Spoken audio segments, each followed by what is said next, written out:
Bismillahirrahmanirrahim. Alhamdulillahirabbil alamin. Wa bihi nasta'in ala umurid dunya waddin.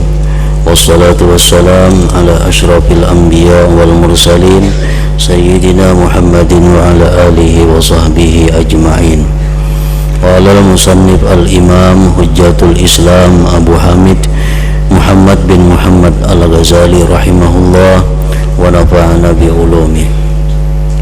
Wa min ayatihi al-hawa'ul latif al-mahbusu baina muka'aris sama wa muhaddabil ard la yudraku bihissil lamsi inda hububir riyahi jismuhu wa la yura bil aini syakhsuhu wa jumlatuhu mislul bahril wahid wa tuyuru muhallikatun bi jawis sama wa mustabaqatun sibahatun bihi bi ajnihatiha kama tasbahu hayawanatul bahri bil ma wa tattaribu jawanibuhu wa amwajuhu inda hububir riyah kama tattaribu anwajul bahr fa idha harrakallahu al-hawa wa ja'alahu rihan habba fa in sya'a ja'alahu bushran bayna yaday rahmatih kama qala subhanahu wa arsalna ar-riyaha lawaqiha fa yasilu biharakatihi ruhul hawa ilal hayawanat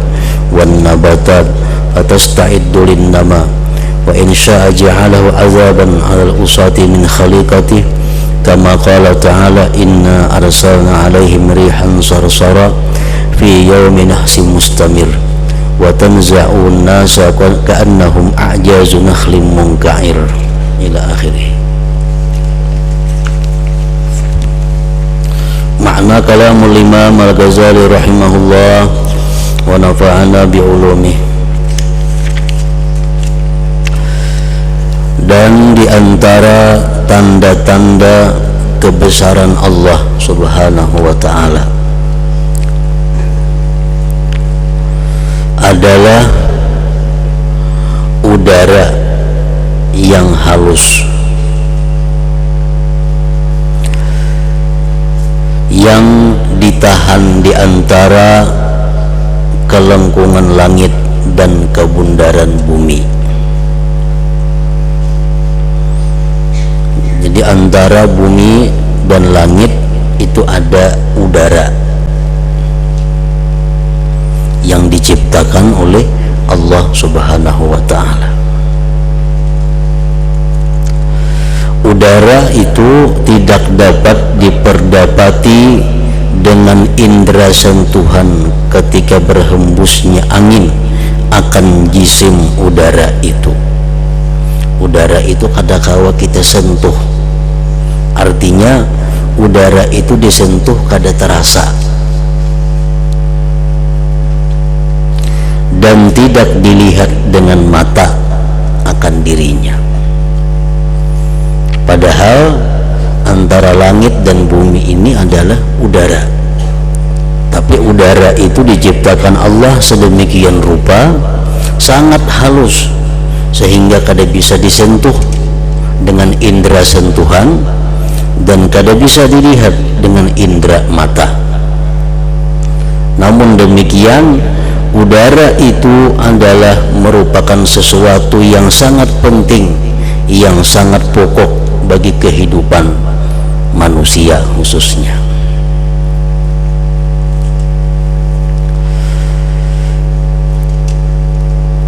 Jadi sebagaimana kita manusia memerlukan makanan untuk kehidupan, memerlukan minuman, yang terlebih pokok lagi adalah kita memerlukan udara.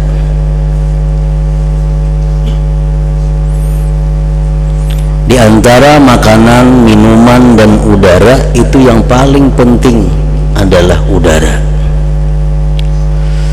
Karena dalam keadaan normal manusia itu paling bisa bertahan 8 menit kalau tanpa udara. Habis itu bisa mati. Namanya kita picik hidung kita, tutup mulut kita, jangan ada masuk keluar, itu paling tahan 8 menit. Coba kan 8 menit. Bila hidup itu harap manusianya Jadi kalau kita membutuhkan udara lebih daripada membutuhkan minuman dan makanan. Kalau kita kadang minum mungkin tahan dalam hitungan beberapa jam. Kalau makanan mungkin kita tahan dalam hitungan hari. Manusia masih hidup tanpa makan 2-3 hari. Tapi kalau tanpa udara, nah manusia paling mampu bertahan dalam hitungan menit. Contohnya macam orang digantung, macam orang bergantung, itu tersumbat daripada udara. Nah, orang yang mati bergantung itu paling lambat 8 menit. Nah, sudah digantung itu. Nah, udara yang diciptakan Allah Subhanahu wa ta'ala adalah merupakan tanda ayat yang menunjukkan kebesaran Allah Subhanahu wa ta'ala. Diyakini keberadaannya udara itu, namun kada bisa disentuh dan kada bisa dilihat.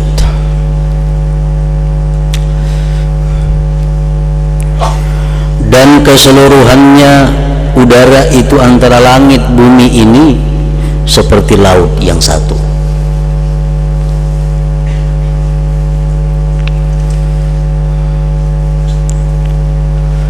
Burung-burung itu berkeliling padanya di udara dengan sayap-sayapnya, sebagaimana binatang-binatang laut berenang di air. Jadi udara itu mirip dengan laut. Burung-burung yang terbang itu di udara sama dengan ikan-ikan yang ada di laut. Dan diguncang tepi-tepinya dan gelombang-gelombangnya ketika berhembusnya angin, sebagaimana berguncangnya umbak-umbak laut. Nah, bila ada angin, maka udara itu berguncang. Sebagaimana halnya laut. Laut itu bila ada angin, dia pun berguncang. Maka apabila Allah menggerakkan udara dan menjadikannya angin yang berhembus, maka jika dia Allah menghendaki, niscaya dia menjadikannya penyebaran di hadapan rahmatnya.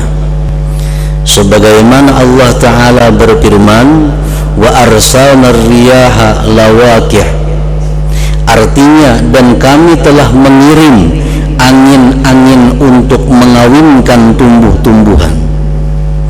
Maka dia Allah menyambungkan dengan gerakan angin akan ruh udara kepada binatang-binatang dan tumbuh-tumbuhan, lalu ia siap berkembang. Ada angin khusus yang biasanya adanya di negeri Arab, disebut angin samum. Nah, angin samum itu dia bertiup, berfungsi untuk mengawinkan kurma. Nah, di suatu tempat yang di tempat itu tidak ada angin samum, kurma kada mau berbuah. Karena hanya angin itu yang khusus untuk membawa upung laki si kurma kepada upung bini kurma itu. Itu ada musim-musim tertentu di mana Allah mengirim angin yang namanya samum. Itulah yang mengawinkan antara dua pohon kurma laki dan bini itu. Nah, jadi melalui angin itulah perkawinannya pohon-pohon itu. Dan ada pula binatang-binatang yang perkawinannya melalui udara itu, ada bersentuhan. Allah mengirimkan angin sehingga binatang yang perempuan itu beranak pinak. Nah, itu angin yang sifatnya adalah rahmat daripada Allah Subhanahu wa ta'ala. Wa arsalna riyah lawaqih. Dan kalau dia Allah menghendaki, maka dia menjadikan angin itu azab atas orang-orang yang maksiat daripada makhluknya. Sebagaimana Allah Ta'ala berfirman, inna arsalna alaihim rihan sarsaran fi yawmi nahsin mustamir tanzi'un nas ka'annahum a'jazu nakhlim munka'ir. Sesungguhnya kami telah menghembuskan kepada mereka kaum Ad, kaumnya Nabiullah Hud alaihi salam. Allah menghembuskan kepada mereka angin yang sangat kencang pada hari nahas yang terus menerus, yang menggelimpangkan manusia seakan-akan mereka tunggak pohon kurma yang tumbang.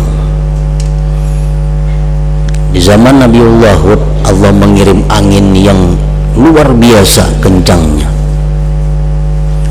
sehingga manusia yang di zaman itu dikenal sangat besar dan sangat kuat, mereka pun tumbang, rabah dan meninggal. Nah, ini angin yang dikirim Allah merupakan azab terhadap mereka manusia yang ingkar kepada Allah Subhanahu wa ta'ala.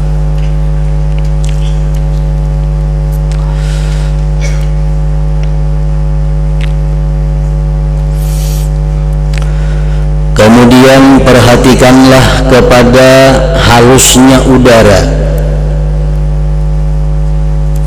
kemudian kerasnya dan kuatnya. Nah, udara ini halus, daripada halusnya udara kadang-kala disentuh, kadang-kala dilihat, tapi ada nyatanya. Walaupun demikian, udara yang diciptakan Allah itu sangat kuat dan sangat keras.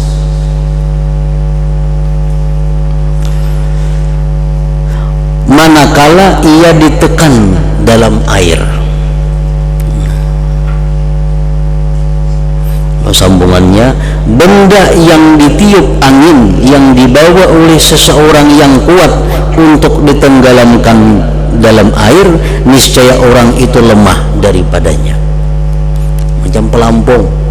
Nah, pelampung itu diisi dengan angin, udara di dalamnya. Kayak apa aja dinyalamakan dalam banyu, nya timbul. Kayak apa aja manikin kada mau tinggalamnya. Daripada kerasnya dan kuatnya itu udara. Padahal udara sangat halus, tapi kuat dan keras.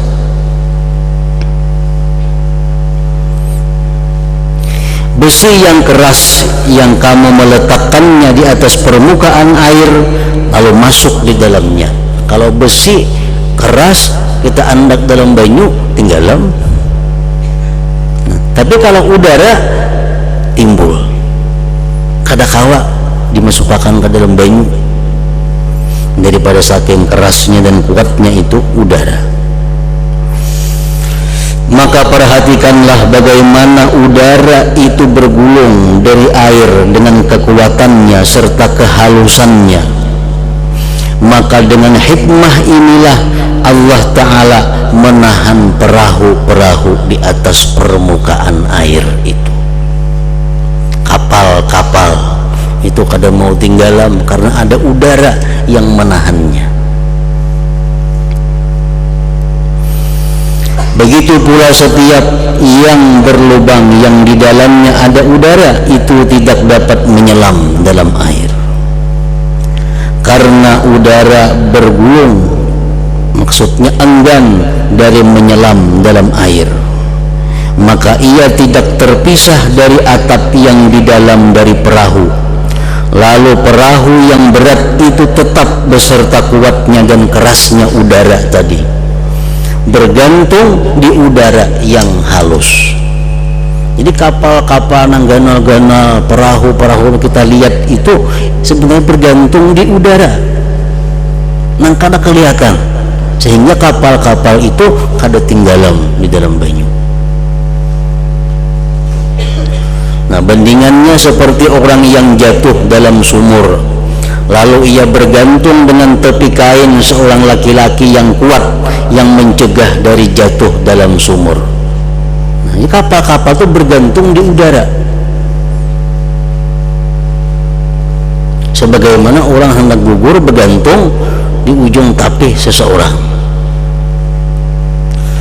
Maka perahu dengan kelengkungannya ia bergantung dengan tepi-tepi udara yang kuat sehingga tercegah dari turun dan menyelam dalam air.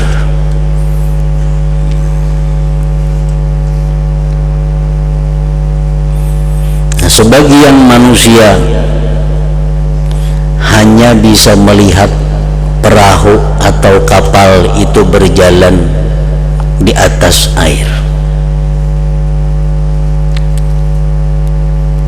Sebagian kita hanya melihat bahwa kapal itu berjalan di atas banyu.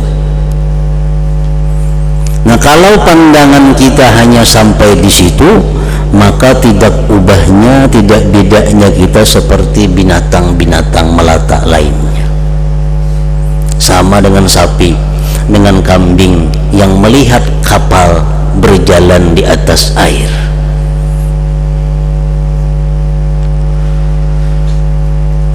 Artinya kadang memikirkan selanjutnya, oh bagusnya kapal berjalan di atas banyu, nggak situ aja habis. Lalu ia lihati keindahannya kapal berjalan di atas banyu, ia melihat pelampung timbul di atas banyu. Nah, kalau pandangan kita hanya sampai di situ, sama halnya kita dengan hayawan-hayawan melata lainnya. Ada sebagian lagi manusia yang melihat kapal berjalan di atas air, lalu dia mengetahui sebab-sebab musababnya, lalu dia mengatakan bahwa kapal itu berjalan di atas air karena ada udara yang mencegahnya kapal itu tenggelam. Nah, kalau kita berpikiran hanya sampai di situ, maka kita lebih baik daripada binatang, tapi belum sampai kepada orang yang berakal. Itu kapal bisa berjalan di atas banyu, bisa kada tinggalan karena ada udara yang meimbanginya, ada udara yang menahannya. Sampai di situ pemikiran kita. Nah, kita memang lebih baik daripada binatang, tapi belum sampai kepada manusia yang berakal. Nah, kemudian sebagian manusia ada lagi yang melihat bahwa kapal itu adalah berjalan di atas air dengan indahnya tanpa ada tenggelam dan sebagainya. Itu adalah karena udara yang meimbanginya, dan udara itu adalah diciptakan oleh Allah Subhanahu wa ta'ala. Maka dengan demikian itu kapal kada tenggelam. Nah, ini pemikiran manusia-manusia ashabul yamin, orang-orang yang sudah mempunyai akal. Nah, ini pandangan kita. Kalau kita memikirkan, memandang sesuatu itu, bahwa kita ingat, bahwa kita naik, bahwa itu bisa demikian karena Allah Subhanahu wa ta'ala yang menciptakan sebab-sebab sehingga demikian. Nah, maka kita sudah tergolong orang yang berakal. Dengan itulah kita berbeda dengan binatang-binatang melata lainnya. Maha suci Tuhan yang menggantungkan kendaraan yang berat pada udara yang lembut dengan tanpa gantungan yang dapat dilihat dan ikatan yang diikatkan. Makanya dahulu ada contoh pesawat, mungkin Imam Ghazali mencontohkan pesawat. Bagaimana pesawat itu bisa melayang terbang di udara tanpa digantung oleh sesuatu. Itu semua adalah karena udara, dan udara itu diciptakan oleh Allah Subhanahu wa ta'ala. Nah, kalau kita melihat sesuatu, di ujungnya kita ingat bahwa itu adalah ciptaan Allah, nah itu artinya kita termasuk golongan manusia hayawanun natik, manusia hayawan yang bisa berpikir.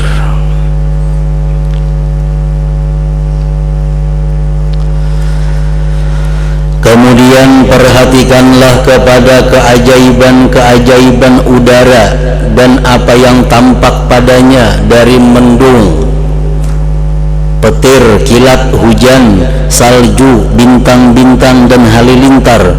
Maka itu adalah keajaiban-keajaiban yang di antara langit dan bumi. Al-Quran telah memberi isyarat kepada sejumlah yang demikian itu dalam firman-Nya Allah Ta'ala, wa ma khalaqnas samawati wal arda wa ma bainahuma la'ibin, dan kami tidak menciptakan langit dan bumi dan apa yang di antara keduanya dengan main-main, dengan tanpa ada arti, dengan tanpa ada manfaat.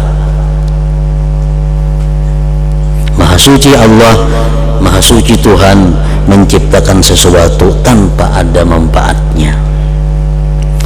Dan ini adalah yang berada di antara langit dan bumi, petir, hujan, kilat dan sebagainya tadi. Dan Allah Ta'ala telah memberi isyarat kepada penguraiannya di tempat-tempat yang banyak dalam Al-Quran, yang mana dia berfirman was-sahabil musakhkhari bainas sama'i wal ard, artinya dan awan yang dikendalikan antara langit dan bumi. Awan berjalan. Nah, kalau kita melihat sekilas awan berjalan, nah, kalau kita memikirkan dua kali bahwa awan itu berjalan karena ditiup oleh angin. Nah, kalau kita berpikir tiga kali bahwa yang meniup, yang mempunyai angin, yang mengatur, mengendalikan semua itu adalah yang menciptakan angin dan awan tadi, yaitu Allah Subhanahu wa Ta'ala. Nah, itu pikiran orang-orang yang sampai kepada Allah.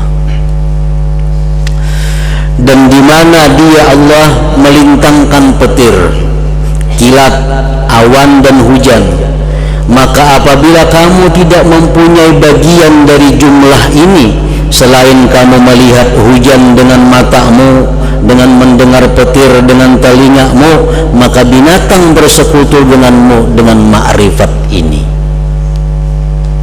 Kalau kita hanya melihat hujan itu turun, hujan turun, ingat situ aja, atau kita mendengar petir, hanya dengar suara petir sampai di situ aja, maka kita akan beda dengan binatang dalam hal ma'rifat kita. Maka binatang bersekutu denganmu dengan ma'rifat ini. Binatang yang tahu itu inya, bila hujan macam ini, bila petir macam ini, itu binatang-binatang pun tahu. Maka naiklah dari lembah alam binatang ke alam malail a'la. Jangan hakun jadi binatang situ. Naiklah kita ke alam orang-orang yang tinggi, kelompok-kelompok yang tinggi, kelompok orang-orang yang memikirkan, merenungkan setiap apa yang dia lihat dari keajaiban-keajaiban alam ini. Maka kamu telah membuka kedua matamu, lalu kamu melihat zahirnya. Hujan turun, petir demikian keras bunyinya. Maka pejamkanlah kedua matamu yang zahir dan pandanglah dengan mata hatimu yang batin, agar kamu dapat melihat keajaiban-keajaiban batinnya dan keganjilan-keganjilan rahasia-rahasianya. Dan ini juga bab yang panjang berpikir padanya.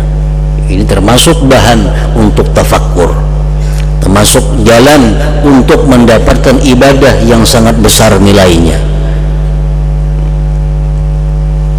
Karena tidak ada harapan dalam menyelidikinya secara seksama. Kita kadang mampu kalau ingin memikirkan bagaimana keajaiban-keajaiban hujan itu, keajaiban-keajaiban awan itu, kalau kita memikirkan menyeluruh, kita kadang mampu. Pasti setiap kali kita merenungi demikian, ujungnya adalah maha suci Allah Subhanahu wa Ta'ala. Nah, jadi orang-orang yang disebut dengan golongan muridin atau golongan-golongan mubtadiin, itu mereka itu zikirnya la ilaha illallah umpamanya. Dia berzikir 10.000 sehari atau lebih, la ilaha illallah, kemana-mana membawa tasbih, membawa katikan, menghitung zikirnya. Nah, kalau orang-orang yang sudah melewati kedudukan itu, maka zikir mereka itu bukan hanya la ilaha illallah, karena setiap apa yang mereka lihat di alam ini, ujungnya mereka kembali kepada Allah Subhanahu wa Ta'ala. Itulah zikir yang sebenarnya. Melihat apapun daripada bumi, langit, dan antara keduanya, mereka melihat ujungnya kembali kepada Allah. Melihat pohon, akhir-akhirnya kembali kepada pohon itu adalah ciptaan dari Allah. Melihat tingkah laku manusia, ujung-ujungnya mereka ingat bahwa itu adalah merupakan fi'lullah, fi'il daripada Allah. Nah, jadi zikir orang-orang yang sudah sampai kepada makam ini bukan hanya la ilaha illallah lagi. Apapun yang mereka lihat, zikir. Apapun yang mereka dengar, zikir. Kenapa? Karena ujungnya Allah subhanahu wa ta'ala.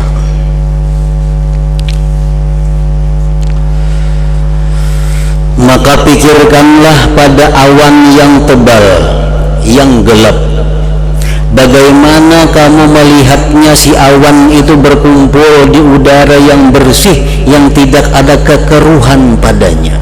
Dulu udara bersih, kalinya timbul awan hitam. Dan bagaimana ia si awan diciptakan oleh Allah Ta'ala, apabila dia menghendaki dan kapan dia menghendaki. Kita boleh saja mengenal awan itu datangnya dari laut karena ini, karena itu, karena ini, lalu timbul awan, ilmu pengetahuan alam. Itu silahkan kita mengenali itu. Itu hanya sebab-sebab terjadi prosesnya awan.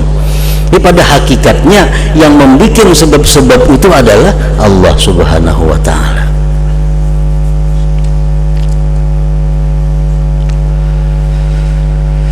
Awan itu beserta kelembutannya adalah membawa air yang berat dan menahannya di udara langit sampai diizinkan oleh Allah dalam melepaskan air. Jadi awan itunya kada sembarang menurunkan air kalau belum ada izin dari Allah. Begitu awan diberi izin oleh Allah untuk menitiskan air, maka hujan terjadi. Dan memotong-motong titisan-titisan yang setiap titisan itu dengan kadar yang dikehendaki oleh Allah dan menurut bentuk yang diinginkannya. Karena hujan itu berupa titisan-titisan. Hujan itu berjalur-jalur. Allah menciptakan hujan sedemikian rupa seperti yang kita lihat itu bukan main manfaat dan hikmahnya. Coba kita bayangkan kalau awan itu diizinkan oleh Allah tumpah sekaligus,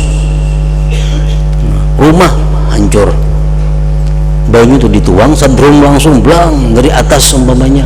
Pohon-pohon yang halus rabahan, bani habis matian. Tapi Allah menurunkan hujan, memerintahkan awan itu menitiskan mungkin dengan demikian titisan-titisan untuk menyelamatkan yang ada di muka bumi ini, sehingga pohon-pohon halus kada terdengar rabah karena hujan, rumah kada ada runtuh nang karena hujan. Rumah runtuh itu karena angin ribut tuh lain lagi. Nah kalau karena hujan kada ada rumah runtuh, karena hujan kada ada pohon rabah, karena hujan kada ada pohon nang mati. Karena awan itu sudah diatur oleh Allah untuk menitiskan air sedemikian rupa.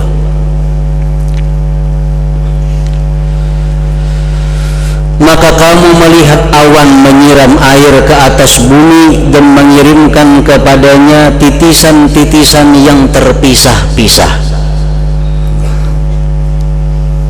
yang tidak dapat diketahui titisan demi titisan daripadanya, dan satu titisan tidak bertemu dengan titisan lainnya, tetapi masing-masing titisan turun di jalan yang digariskan baginya, yang tidak bisa berpaling daripadanya. Maka yang terdahulu tidak mendahului dan yang terdahulu tidak datang kemudian, sehingga mengenai bumi titisan demi titisan. Semuaan itu diatur sedemikian rupa oleh Allah subhanahu wa ta'ala. Bukan awan itu yang mengatur. Nah, jadi kalau kita melihat bahwa hujan itu pun kalau kita melihat dengan benar, maka hujan itu bisa merupakan zikir kita kepada Allah subhanahu wa ta'ala.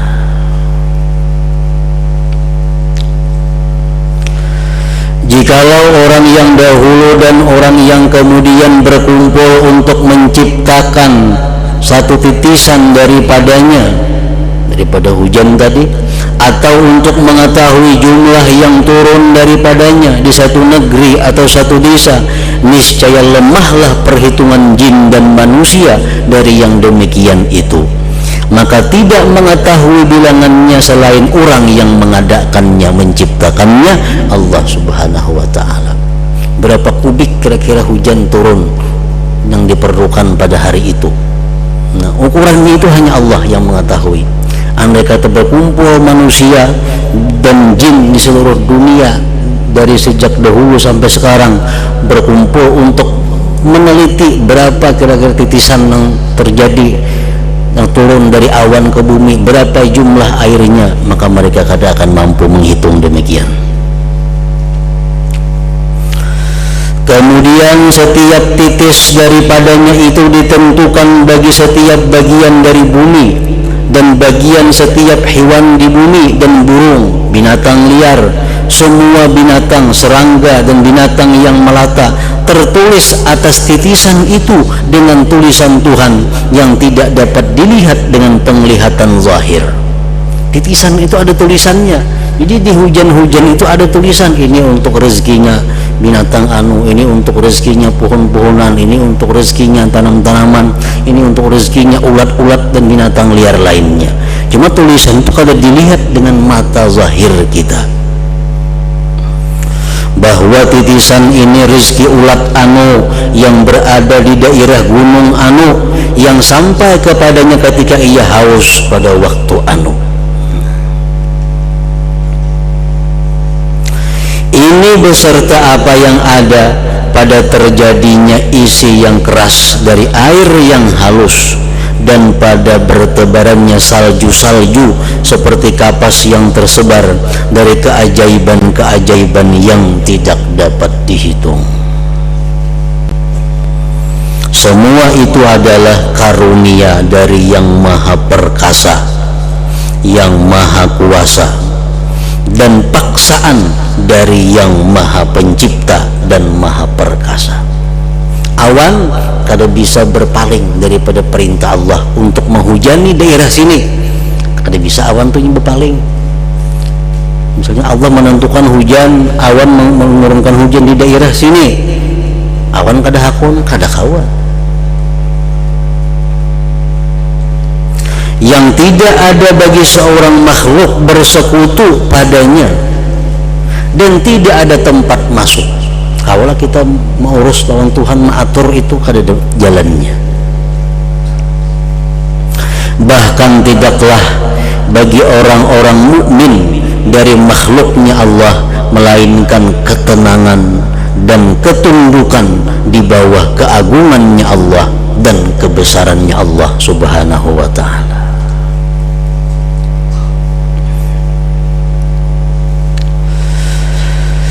Dan tidaklah bagi orang-orang yang buta, mata hati maksudnya, yang ingkar kecuali kejahilan dengan caranya dan meramal sangkaan dengan menyebutkan sebab dan alasannya.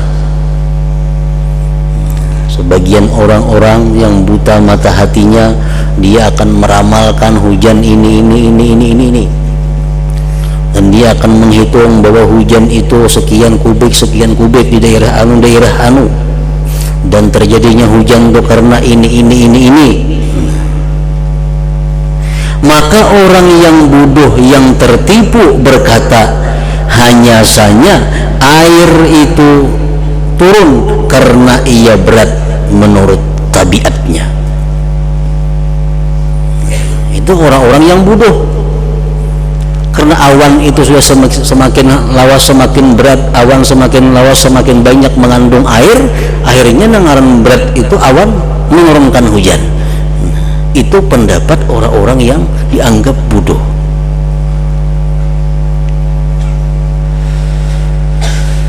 Maka orang yang bodoh, yang tertipu berkata, hanya saja air itu turun dari awan ke bumi karena air itu berat menurut tabiatnya.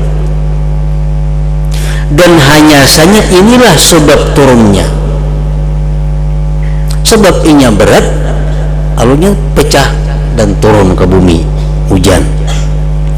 Dan ia menyangka bahwa ini adalah makrifat yang terbuka baginya. Ini menyangka itulah sudah pengetahuan yang ada pada inya.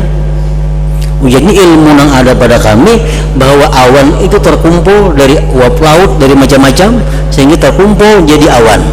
Awan tuh kalau sudah berat, tabiatnya akan menurunkan air. Terjadilah hujan. Nah, itulah ujarnya yang ada pengetahuan pada kami.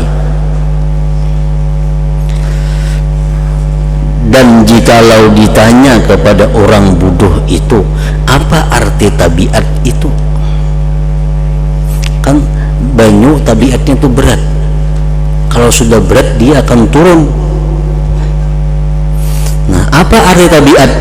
Dan siapa yang menciptakan tabiat itu? Dan siapakah yang menciptakan air yang tabiatnya adalah berat? Nah, sebenarnya mereka itu kada sampai memikirkan kepada kelanjutannya.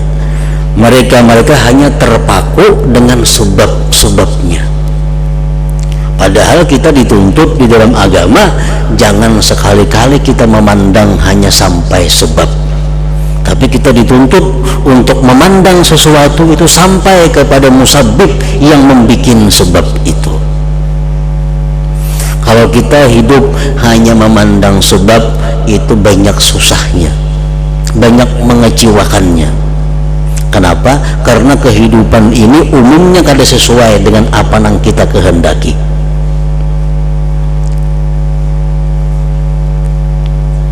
Keadaan yang ada pada kita ini rata-rata umumnya kada sesuai dengan apa yang kita kehendaki. Nah, kalau kita semata-mata memandang kepada sebabnya aja, akan membuat kita kada nyaman. Nah, untuk melapangkan hati, maka pandanglah seterusnya, jangan hanya sebab, tapi pandanglah musabbib yang membuat sebab itu. Kita bisa diberi sesuatu. Nah, kita diberi sesuatu itu ada sebab, ada orang yang mengantarkan, yang memberikan. Nah, orangnya adalah sebab, tapi ada lagi di atasnya musabbib yang membikin sebab. Ada lagi Allah musabbib yang membikin sebab, yang membuat hati orang ini terbuka untuk memberikan kepada kita. Nah, ini musabbibnya. Jadi kalau orang memberikan sesuatu kepada kita, kita jangan hanya memandang kepada orang itu, karena orang ini hanya sebab. Yang lebih penting kita pandang di atasnya Allah selaku musabbib, karena Allah lah yang menyebabkan, yang membuat orang ini terbuka hatinya untuk memberikan sesuatu kepada kita. Nah, orang berjual beli, nah, ada langganan nukar lawan kita, menguntungkan. Kalau kita senang dengan langganan tadi, suka dengan langganan tadi, menjaga langganan agar tetap berjalan terus menerus. Nah, padahal langganan itu hanya adalah sebab datangnya rezeki kepada kita. Kalau kita hanya memandang langganan ini, kita akan susah. Langganan ini bisa mati, langganan bisa berpindah kepada orang lain, bertukar. Nah, tapi hendaknya kita memandang kepada musabbib yang menciptakan langganan itu, karena Allah juga yang membuka hati orang itu untuk berlangganan kepada kita. Nah, jadi kalau kita menyayangi, menghormati kepada langganan ini, jangan lebih daripada menghormati Allah Subhanahu wa ta'ala. Kalau kita gembira dengan langganan ini boleh, tapi jangan lebih daripada gembiranya kita kepada Allah Subhanahu wa ta'ala. Nah, itulah perbedaan antara orang-orang yang mempunyai mata hati dengan orang yang tidak mempunyai mata hati. Nah, seperti halnya demikian, dia berpendapat bahwa hujan itu dari ini, dari itu asalnya. Itu hanya memandang kepada sebabnya. Mereka kadang memikirkan siapa yang membikin sebab itu, siapa yang membikin tabiat itu, siapa yang membikin air itu menjadi berat.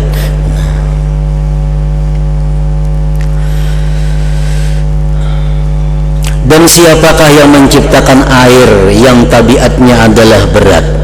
Dan apa yang menaikkan air yang dituangkan pada bawah-bawah pohon ke atas-atas dahan?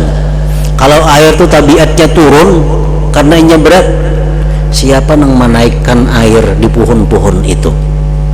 Kan pohon itu di atasnya ada banyu, pohon hidup tuh, di atasnya pasti ada banyu. Siapa menaikkan banyu itu? Sedangkan air tabiatnya turun umpamanya. Nah, Nah, siapa yang menaikkan air ke atas pucuk pohon itu?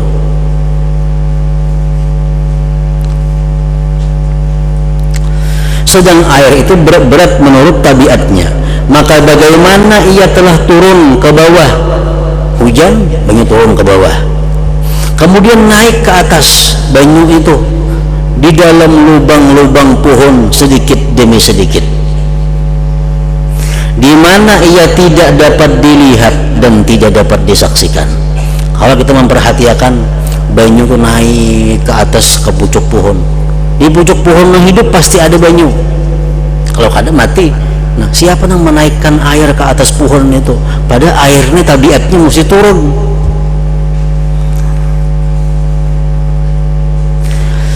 Nah, di mana ia tidak dapat dilihat dan tidak dapat disaksikan, sehingga tersebar pada semua sisi daun-daun, lalu memberi makanan kepada setiap bagian dari tiap-tiap daun dan mengalir kepadanya dalam lubang-lubang urat yang seperti rambut lagi kecil, yang memberi minum kepada urat yang menjadi asal daun. Nah, urat daun itu ada urat-uratnya, berarti ya itu tempat jalannya air. Kemudian dari urat yang besar yang memanjang sepanjang daun berkembang urat-urat kecil, maka seolah-olah yang besar itu sungai, dan yang bercabang daripadanya adalah anak-anak sungai. Kemudian dari anak-anak sungai itu bercabang jalan air yang lebih kecil daripadanya.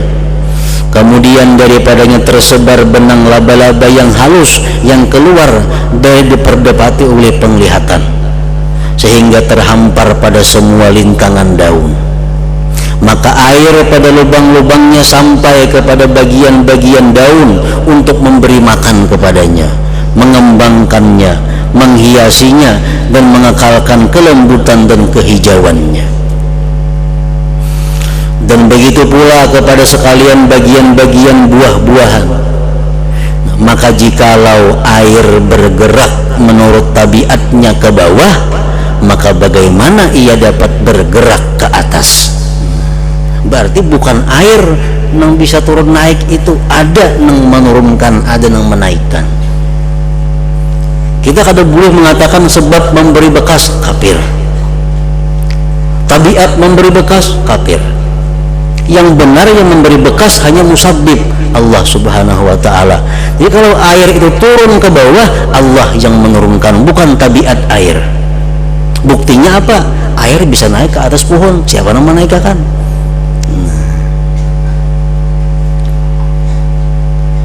Kenapa banyu itu bisa turun tuh? Banyu itu baratnya mesti turun bila ke bawah situ. Nah, kalau kita demikian menganggap bahwa tabiat banyu itu turun ke bawah, tabiat itu yang menurunkan, membahayakan akidah kita.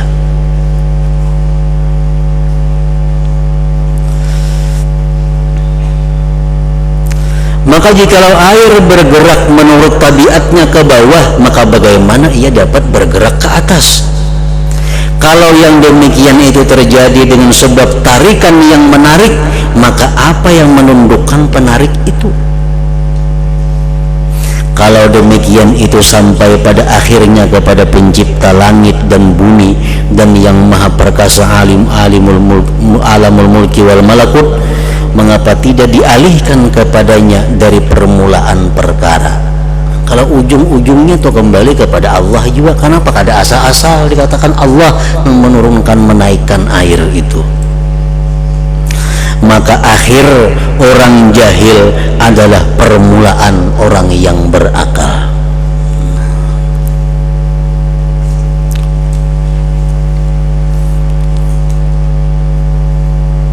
Orang yang berakal itu langsung dia melihat Allah terlebih dahulu, hanya melihat sebab-sebab ciptaan Allah. Nah, kalau orang jahil dari sebab berintir-intir ujungnya Allah subhanahu wa ta'ala. Jadi permulaan akhir daripada orang yang jahil adalah orang yang berakal. Dalam istilah ulama tauhid disebutkan, man syahidal kaun faqat fahuwa ardadul khalaq. Orang yang hanya menyaksikan makhluk semata tanpa menyaksikan Allah subhanahu wa ta'ala, maka itulah paling hina makhluk. Orang yang hanya melihat alam semesta, orang yang hanya melihat sebab semata-mata tanpa ada meneruskan kepada yang menjadikan sebab. Melihat perbuatan si B itu bang, dilihatnya melihat ada ini tuh bang, kadang seterusnya kadada, itu paling rendah makhluk. Nah, wa man syahidal kaun summal mukawwin bahwa min ashabil yamin. Orang yang melihat sebab, orang yang melihat alam, tapi ujungnya dia ingat kepada Allah, itu sudah masuk dalam golongan ashabul yamin. Ini sudah bagus artinya. Yang melihat kejadian-kejadian sebab ini, ujarnya, tapi ujarnya samuan itu adalah kehendak yang menjadikan sebab Allah subhanahu wa ta'ala. Nah, artinya orang ini kalau melihat kelakuan si B, si C, dia marah karena dipandangnya kelakuan si A itu melulu, tapi sudah 2-3 jam hanya sadar, oh dari Allah subhanahu wa ta'ala juga. Tapi 2-3 jam hanya sadarnya bakal hilang sudah orang. Nah, ini sudah masih baik, ini ashabul yamin. Tapi kalau dia dendam, karena ujung-ujungnya dia ingat bahwa itu adalah kehendak Allah, itu adalah perbuatan Allah, cuma lambat prosesnya sampai ke situ. Nah, ini orang sudah ashabul yamin. Nah, orang ini mau bersifat marah melampau batas, tapi kadang mau dendam. Nah, kalau nang mau dendam, mau marah, itu orang yang hanya melihat ingat sebab, titik. Nah, wa man syahidal mukawwin tsummal kaun bahwal arif billah.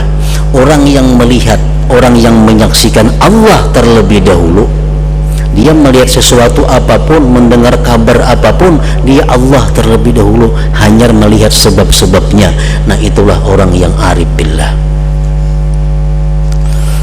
Andai kata dia umpamanya diberi sesuatu, nah diberi sesuatu langsung alhamdulillah, nah ini orang arif billah. Ini menganggap bahwa yang memberi adalah Allah. Nah, sesudah itu hanya mendoakan yang memberi, jazakallah khair.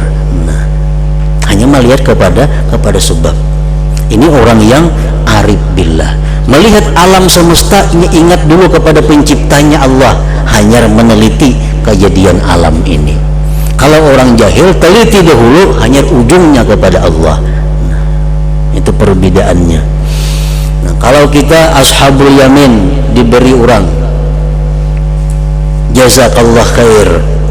Nah, kita melihat orangnya yang memberi terlebih dahulu, sebab hanya ingat kepada Allah, jazakallah khair, alhamdulillah. Hari terima kasih, biasa kita hanya alhamdulillah. Kita ingat melihat orang yang memberi terlebih dahulu, hanya ingat kepada Allah. Yang lebih baik lagi adalah kita melihat Allah lebih dahulu, hanya melihat orang ini. Begitu diberi orang, alhamdulillah, terima kasih banyak. Nah, itu lebih baik lagi, karena melihat Allah lebih dahulu yang memberi, hanya melihat sebabnya. Wa man syahidal mukawwin tsummal kaun bahwal arif billah. Siapa yang menyaksikan Allah, baru menyaksikan sebab, baru menyaksikan makhluk, maka itulah disebut orang yang arif dengan Allah subhanahu wa ta'ala. Nah, kemudian dan diantara tanda-tanda kebesarannya lagi,